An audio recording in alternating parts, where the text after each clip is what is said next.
The Lottery by Shirley Jackson. The morning of June 27th was clear and sunny, with the fresh warmth of a full summer day. The flowers were blossoming profusely, and the grass was richly green. The people of the village began to gather in the square between the post office and the bank around 10 o'clock. In some towns, there were so many people that the lottery took 2 days and had to be started on June 26th. But in this village, where there were only about 300 people, the whole lottery took only about 2 hours, so it could begin at 10 o'clock in the morning and still be through in time to allow the villagers to get home for noon dinner. The children assembled first, of course.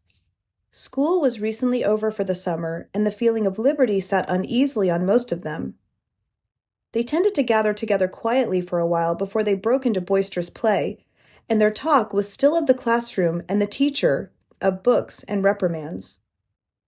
Bobby Martin had already stuffed his pockets full of stones, and the other boys soon followed his example, selecting the smoothest and roundest stones. Bobby and Harry Jones and Dickie Delacroix, the villagers pronounced this name Delacroix, eventually made a great pile of stones in one corner of the square and guarded it against the raids of the other boys. The girls stood aside, talking among themselves, looking over their shoulders at the boys, and the very small children rolled in the dust or clung to the hands of their older brothers or sisters. Soon, the men began to gather, surveying their own children, speaking of planting and rain, tractors and taxes. They stood together, away from the pile of stones in the corner, and their jokes were quiet, and they smiled rather than laughed. The women, wearing faded house dresses and sweaters, came shortly after their menfolk. They greeted one another and exchanged bits of gossip as they went to join their husbands. Soon, the women, standing by their husbands, began to call to their children, and the children came reluctantly, having to be called 4 or 5 times. Bobby Martin ducked under his mother's grasping hand and ran, laughing, back to the pile of stones. His father spoke up sharply, and Bobby came quickly and took his place between his father and his oldest brother. The lottery was conducted, as were the square dances, the teenage club, the Halloween program, by Mr. Summers, who had time and energy to devote to civic activities. He was a round-faced, jovial man, and he ran the coal business, and people were sorry for him because he had no children and his wife was a scold. When he arrived in the square, carrying the black wooden box, there was a murmur of conversation among the villagers, and he waved and called, "Little late today, folks."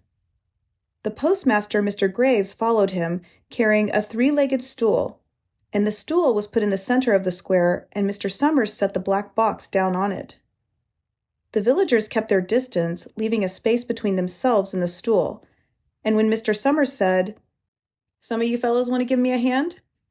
there was a hesitation before 2 men, Mr. Martin and his oldest son Baxter, came forward to hold the box steady on the stool, while Mr. Summers stirred up the papers inside it. The original paraphernalia for the lottery had been lost long ago, and the black box now resting on the stool had been put into use even before Old Man Warner, the oldest man in town, was born. Mr. Summers spoke frequently to the villagers about making a new box, but no one liked to upset even as much tradition as was represented by the black box. There was a story that the present box had been made with some pieces of the box that had preceded it, the one that had been constructed when the first people settled down to make a village here. Every year, after the lottery, Mr. Summers began talking again about a new box, but every year the subject was allowed to fade off without anything's being done. The black box grew shabbier each year. By now, it was no longer completely black, but splintered badly along one side to show the original wood color, and in some places, faded or stained. Mr. Martin and his oldest son Baxter held the black box securely on the stool until Mr. Summers had stirred the papers thoroughly with his hand. Because so much of the ritual had been forgotten or discarded, Mr. Summers had been successful in having slips of paper substituted for the chips of wood that had been used for generations. Chips of wood, Mr. Summers had argued, had been all very well when the village was tiny, but now that the population was more than 300 and likely to keep on growing, it was necessary to use something that would fit more easily into the black box. The night before the lottery, Mr. Summers and Mr. Graves made up the slips of paper and put them into the box, and it was then taken to the safe of Mr. Summers' coal company and locked up until Mr. Summers was ready to take it to the square next morning. The rest of the year, the box was put away, sometimes one place, sometimes another. It had spent 1 year in Mr. Graves's barn and another year underfoot in the post office, and sometimes it was set on a shelf in the Martin grocery and left there. There was a great deal of fussing to be done before Mr. Summers declared the lottery open. There were the lists to make up, of heads of families, heads of households in each family, members of each household in each family. There was the proper swearing in of Mr. Summers by the postmaster as the official of the lottery. At one time, some people remembered there had been a recital of some sort, performed by the official of the lottery, a perfunctory, tuneless chant that had been rattled off duly each year. Some people believed that the official of the lottery used to stand, just so when he said or sang it. Others believed that he was supposed to walk among the people. But years and years ago, this part of the ritual had been allowed to lapse. There had been also a ritual salute, which the official of the lottery had had to use in addressing each person who came up to draw from the box. But this also had changed with time, until now it was felt necessary only for the official to speak to each person approaching. Mr. Summers was very good at all this. In his clean white shirt and blue jeans, with one hand resting carelessly on the black box, he seemed very proper and important as he talked interminably to Mr. Graves and the Martins. Just as Mr. Summers finally left off talking and turned to the assembled villagers, Mrs. Hutchinson came hurriedly along the path to the square, her sweater thrown over her shoulders, and slid into place in the back of the crowd. "Clean forgot what day it was," she said to Mrs. Delacroix, who stood next to her, and they both laughed softly. "Thought my old man was out back stacking wood," Mrs. Hutchinson went on. "And then I looked out the window and the kids was gone, and then I remembered it was the 27th and came a-running." She dried her hands on her apron, and Mrs. Delacroix said, "You're in time, though. They're still talking away up there." Mrs. Hutchinson craned her neck to see through the crowd and found her husband and children standing near the front. She tapped Mrs. Delacroix on the arm as a farewell and began to make her way through the crowd. The people separated good-humoredly to let her through. 2 or 3 people said, in voices just loud enough to be heard across the crowd, "Here comes your Mrs. Hutchinson. And Bill, she made it after all." Mrs. Hutchinson reached her husband, and Mr. Summers, who had been waiting, said cheerfully, "Thought we were going to have to get on without you, Tessy." Mrs. Hutchinson said, grinning, "Wouldn't have me leave me dishes in the sink now, would you, Joe?" And soft laughter ran through the crowd as the people stirred back into position after Mrs. Hutchinson's arrival. "Well now," Mr. Summers said soberly, "guess we better get started. Get this over with so we can go back to work. Anybody ain't here?" "Dunbar," several people said. "Dunbar, Dunbar." Mr. Summers consulted his list. "Clyde Dunbar," he said. "That's right. He's broke his leg, hasn't he? Who's drawing for him?" "Me, I guess," a woman said, and Mr. Summers turned to look at her. "Wife draws for her husband," Mr. Summers said. "Don't you have a grown boy to do it for you, Janie?" Although Mr. Summers and everyone else in the village knew the answer perfectly well, it was the business of the official of the lottery to ask such questions formally. Mr. Summers waited with an expression of polite interest while Mrs. Dunbar answered. "Horace is not but 16 yet," Mrs. Dunbar said regretfully. "Guess I got to fill in for the old man this year." "Right," Mr. Summers said. He made a note on the list he was holding. Then he asked, "Watson boy drawing this year?" A tall boy in the crowd raised his hand. "Here," he said. "I'm drawing for my mother and me." He blinked his eyes nervously and ducked his head as several voices in the crowd said things like, "Good fellow, Jack," and "Glad to see your mother's got a man to do it." "Well," Mr. Summers said, "guess that's everyone. Old man Warner make it?" "Here," a voice said, and Mr. Summers nodded. A sudden hush fell on the crowd as Mr. Summers cleared his throat and looked at the list. "All ready?" he called. "Now, I'll read the names, heads of families first, and the men come up and take a paper out of the box. Keep the paper folded in your hand without looking at it until everyone has had a turn. Everything clear?" The people had done it so many times that they only half listened to the directions. Most of them were quiet, wetting their lips, not looking around. Then Mr. Summers raised one hand high and said, "Adams." A man disengaged himself from the crowd and came forward. "Hi, Steve," Mr. Summers said, and Mr. Adams said, "Hi, Joe." They grinned at one another humorlessly and nervously. Then Mr. Adams reached into the black box and took out a folded paper. He held it firmly by one corner as he turned and went hastily back to his place in the crowd, where he stood a little apart from his family, not looking down at his hand. "Allen," Mr. Summers said. "Anderson. Bentham." "Seems like there's no time at all between lotteries anymore," Mrs. Delacroix said to Mrs. Graves in the back row. "Seems like we got through with the last one only last week." "Time sure goes fast," Mrs. Graves said. "Clark. Delacroix." "There goes my old man," Mrs. Delacroix said. She held her breath while her husband went forward. "Dunbar," Mr. Summers said, and Mrs. Dunbar went steadily to the box while one of the women said, "Go on, Janie," and another said, "There she goes." "We're next," Mrs. Graves said. She watched while Mr. Graves came around from the side of the box, greeted Mr. Summers gravely, and selected a slip of paper from the box. By now, all through the crowd there were men holding the small folded papers in their large hands, turning them over and over nervously. Mrs. Dunbar and her two sons stood together, Mrs. Dunbar holding the slip of paper. "Harbert. Hutchinson." "Get up there, Bill," Mrs. Hutchinson said, and the people near her laughed. "Jones." "They do say," Mr. Adams said to Old Man Warner, who stood next to him, "that over in the North Village they're talking of giving up the lottery." Old Man Warner snorted. "Pack of crazy fools," he said. "Listening to the young folks. Nothing's good enough for them. Next thing you know, they'll be wanting to go back to living in caves. Nobody work anymore. Live that way for a while. Used to be a saying about lottery in June, corn be heavy soon.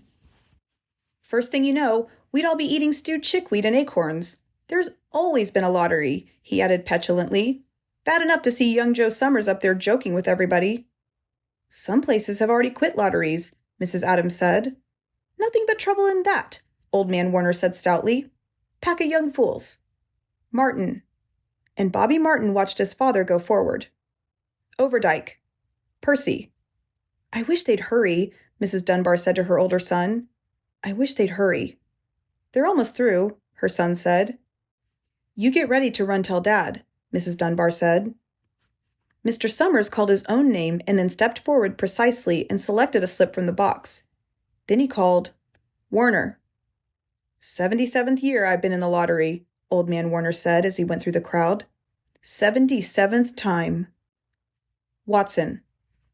The tall boy came awkwardly through the crowd. Someone said, "Don't be nervous, Jack." And Mr. Summers said, "Take your time, son." "Zanini."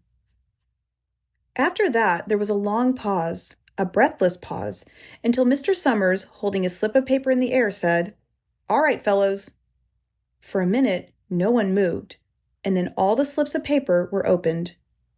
Suddenly, all the women began to speak at once, saying, "Who is it? Who's got it? Is it the Dunbars? Is it the Watsons?" Then the voices began to say, "It's Hutchinson. It's Bill. Bill Hutchinson's got it." "Go tell your father," Mrs. Dunbar said to her older son.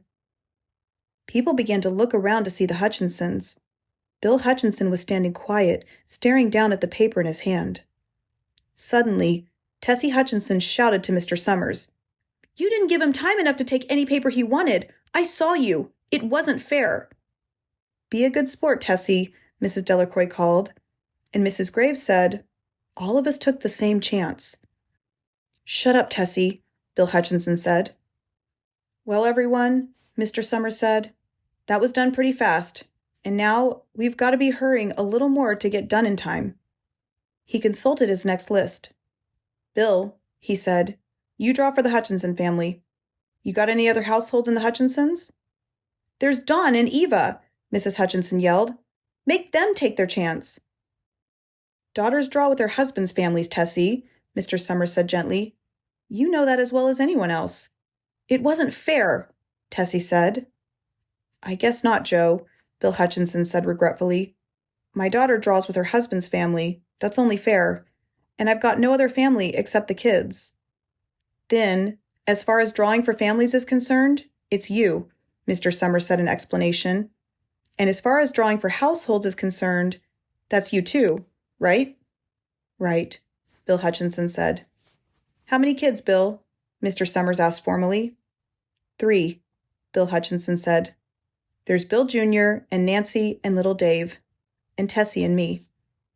"All right then," Mr. Summers said. "Harry, you got their tickets back?" Mr. Graves nodded and held up the slips of paper. "Put them in the box then," Mr. Summers directed. "Take Bill's and put it in." "I think we ought to start over," Mrs. Hutchinson said as quietly as she could. "I tell you, it wasn't fair. You didn't give him time enough to choose. Everybody saw that."